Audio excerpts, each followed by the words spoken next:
universities dito. Nandyan yung Ateneo, Lasal, San Beda. Wala naman silang ganyan agreement eh.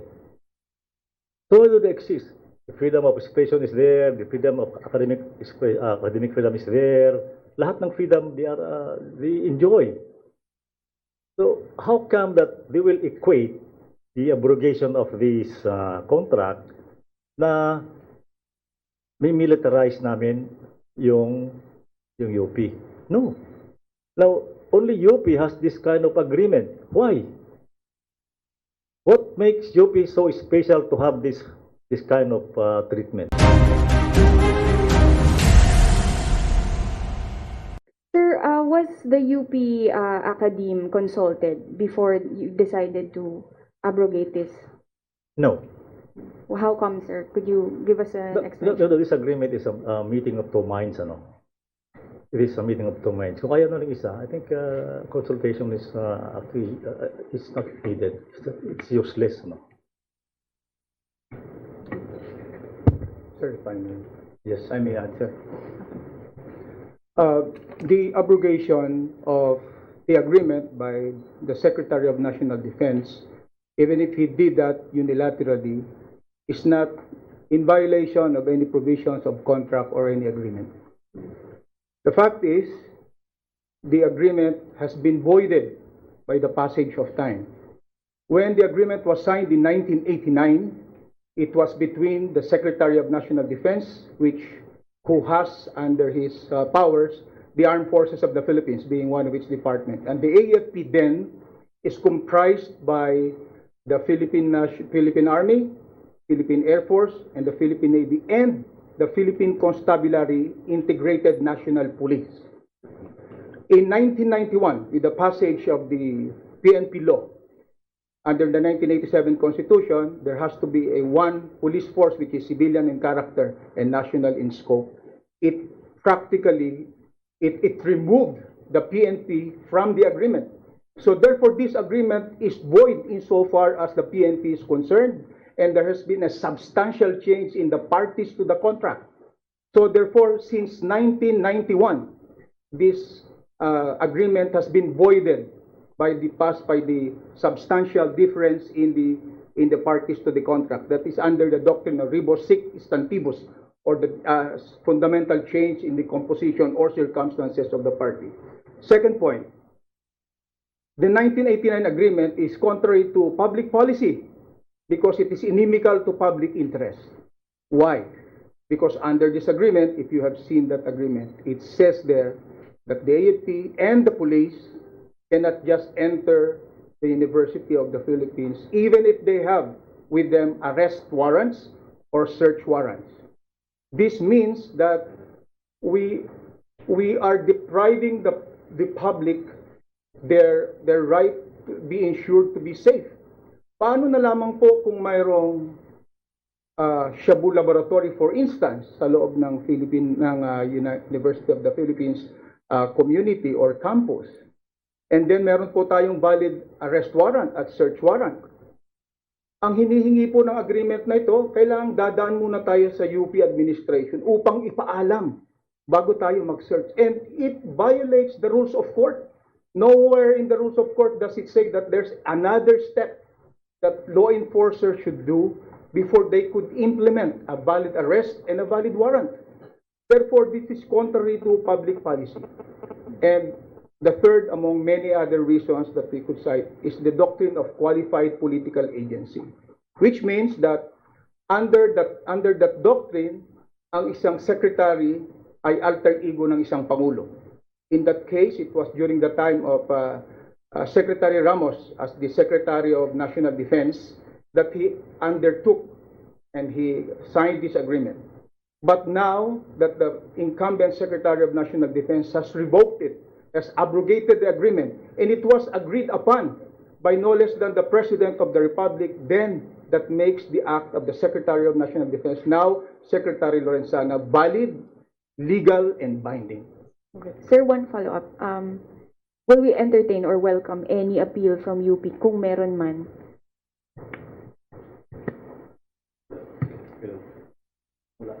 Yes, sir.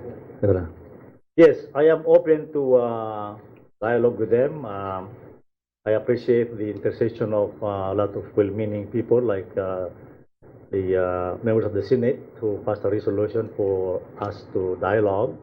Also, Secretary Roque has offered his office for a dialogue between me and Danilo Concepcion. Now, I am willing to talk to him, pero sagutin muna nila kung bakit namatay itong mga taong ito na kasama ng NPA. These are all, it is a list of students of UP from all UP campuses na namatay during encounters with the armed forces. Explain to me, bakit ang nangyari ito sa kanila? Why did they fail to protect these young kids from joining this organization and they get killed? As a parent, I really feel sad for these kids na mamatay sila ng ganito. So, explain nila yan. If they can explain that, we will talk. If not, then forget it. Thank you, sir. Thank you. Ms. Mangune would like to go next. Yes, please. Secretary, sir, good morning. Mark Macalalan po from DCWB. Sir, senators and congressmen are saying that by terminating unilaterally the 1989 UP-Dnd Accord, the government is providing basis for the public to see the military and police as enemy. Sir, pwede pa makuha reaction niyo dito? How can that be? You know, of all the campuses in the US, the Philippines, ang dami namang universities dito. Nandiyan yung Ateneo, Lasal, San Beda. Wala naman silang ganyan agreement eh. So why do they exist? The freedom of expression is there, the freedom of academic freedom is there. Lahat ng freedom they enjoy. So how come that they will equate the abrogation of this contract na may militarize namin yung UP? No. Sabi nga kanina, there is an equal protection of law. Kung ano yung kung ano yung tinatamasang or ni-enjoy ng isa na kalayaan should be, or privileges should be enjoyed by all. Now, only UP has this kind of agreement. Why? What makes UP so special to have this kind of treatment or courtesy treatment?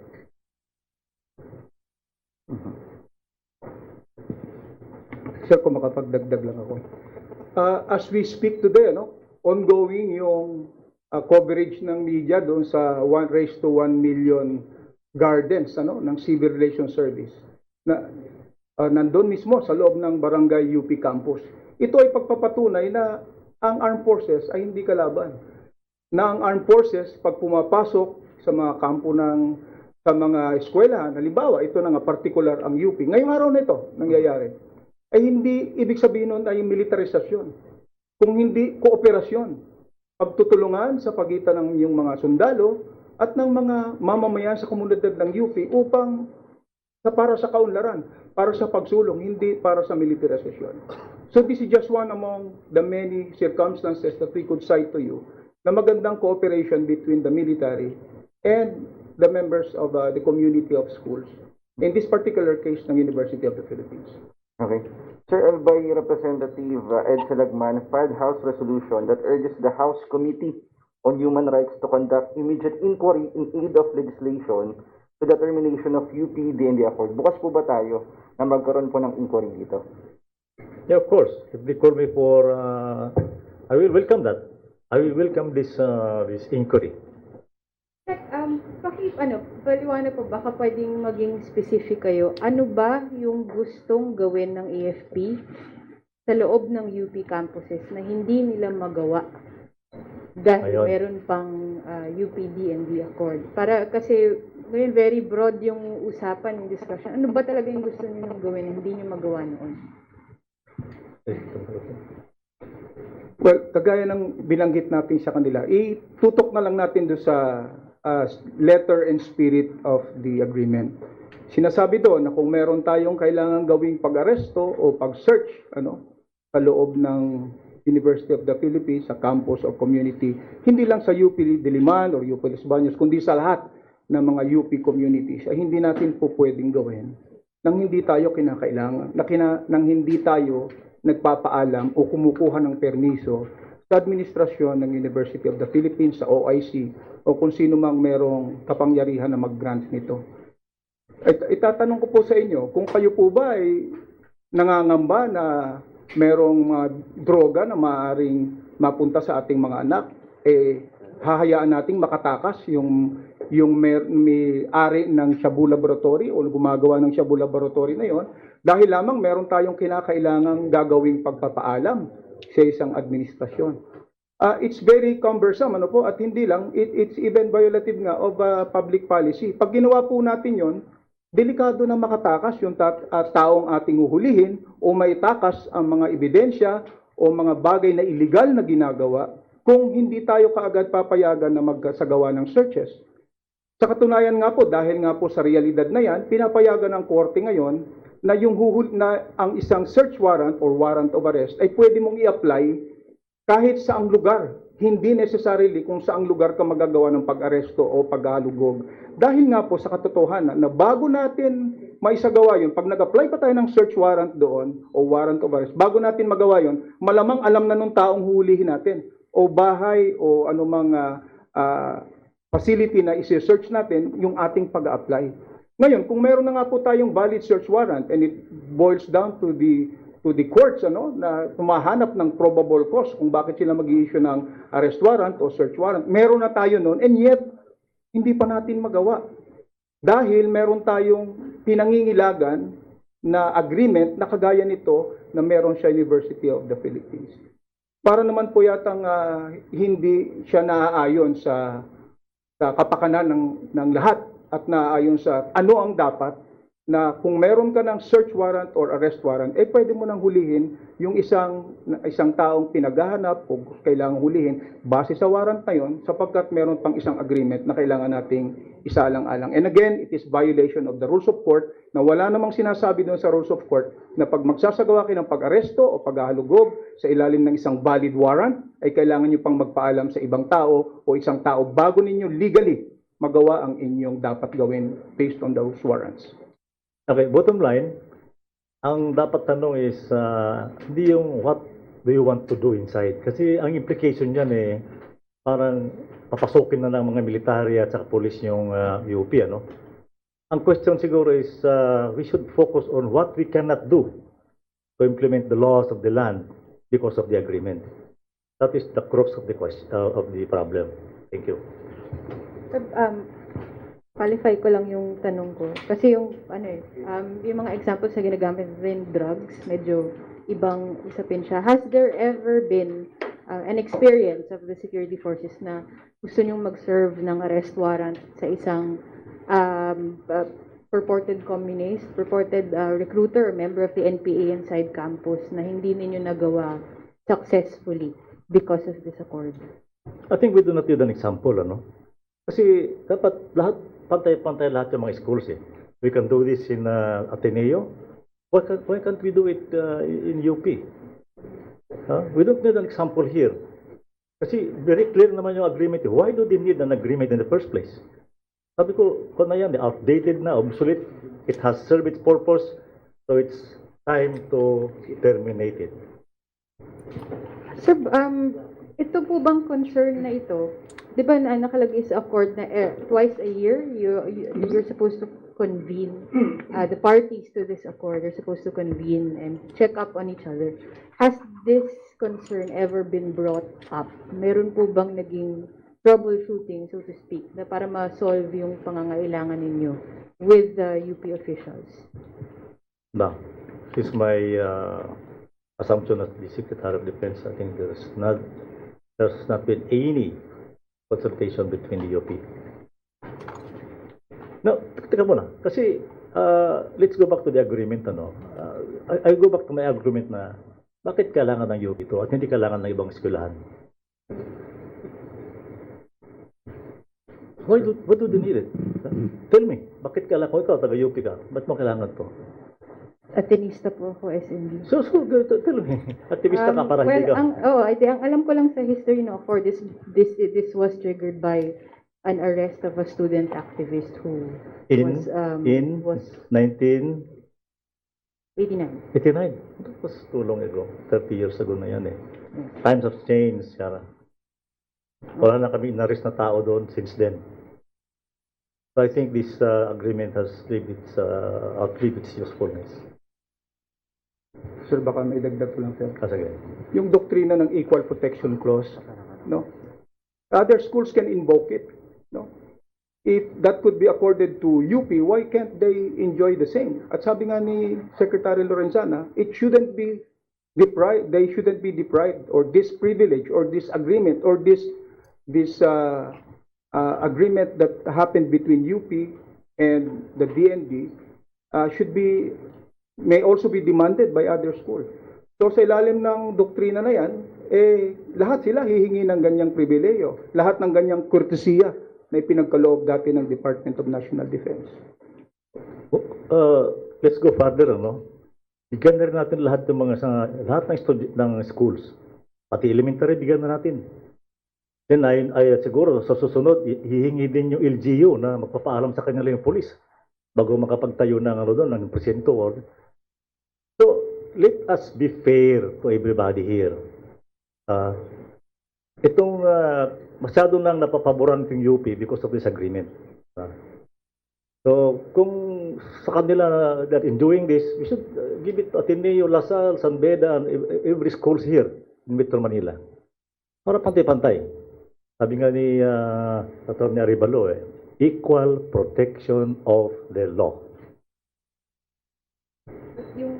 Yung contention po ng UP is because of precisely of their history of student activism, and there was a concrete incident that triggered this. Yun po yung contention nila na this isn't an example, sabi nila, this is not an example of special treatment, this is a product of an incident. Kaya nga, that was just 3 years after martial law, so fresh pa yung sa isipan natin yung mga gulo-gulo dyan sa UP. And so this was, I think, this was requested by the UP President then, Abueva, na bigyan sila ng, para hindi makapasok yung mga sundalo, no? But that was 32 years ago, Chara. No? And kaya nga, I go back to these kids that were recruited and killed sa UP. Ito lang. We concentrate on this. We do not suppress legitimate dissent. Mag-assembly kayo dyan.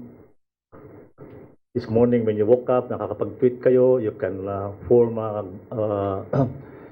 demonstration there. Nobody will touch you. Ang ayaw namin ay itong mga nagtatago dyan at nagre-recruit ng mga bata, binibigyan ng baril at makipaglaban against the government and they are being killed. Ito yung nasa records lang namin. Marami pang nawala na hindi na natin alam kung saan sila namatay. For Secretary, but there had been a lot of reaction already, rallies right there and then, ang daming panawagan, dialogue, and then for consideration daw po ang review. Ano po ang reaction niyo dito, sir? Ay, go back to my sagutin mo na nila ito. UP should answer me truly kung bakit nagkaganito yung mga estudyante ng UP. Sila lang naman pinakamarami. There are a few from other schools, but the most number of cadres sa ka-NPA na namapatay namin ay galing sa UP. Sagutin nila yan. Can we with dialogue? So for now, Secretary, close for consideration and dialogue na po. Open ako. Kaya nga, open ako. Kaya paliwanag lang nila ito. Sir, after UP, what's next daw po? What's next? Nothing. They will exist as before. They can do anything they want.